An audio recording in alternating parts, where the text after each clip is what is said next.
So disebabkan ramai kawan-kawan aku yang duk request suruh aku tunjuk cara aku buat sambai yang aku duk makan waktu aku diet ni, hari ni aku tunjuk ke hampa macam mana aku buat. So Mat, mula-mula sekali hang panaskan minyak, tak kisah dalam belanga boleh, dalam periuk pun tak apa. Lepas tu kita goreng dulu, kita tuang semua bahan-bahan yang dah kita potong kecil-kecil tu, kita tuang dekat dalam minyak yang tengah hangat tu, kita biar bagi dia melayu set kat dalam minyak tu.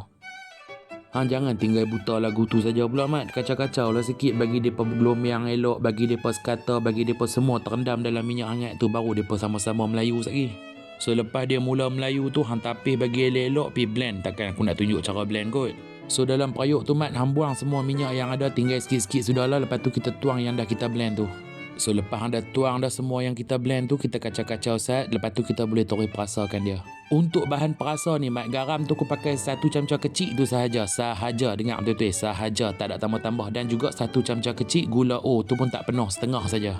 Kok lah, aduh, kok lah hampa tak pernah tengok ni dia balang gula O tu. Aku pakai gula ni lah, satu keluarga aku makan gula ni. Dia tak naikkan bacaan gula darah, bagus untuk kencing manis dan juga untuk orang yang tengah diet. So lepas tu hampa tutup tudung dia, kecilkan api, kita biar sat bagi dia marinate. Sementara tu kita minum kopi dulu. So sementara duk minum kopi ni, aku nak habaq lah sikit jus endon kat depan tu. 3 botol itu sangat-sangat bagus untuk orang perempuan yang mana badan tak bertenaga tu kan. Hampa memang kena try. Weh, aku tak boleh nak sebut banyak-banyak apa khasiat dia untuk orang perempuan. Hampa baca sendirilah nah. Bismillahirrahmanirrahim.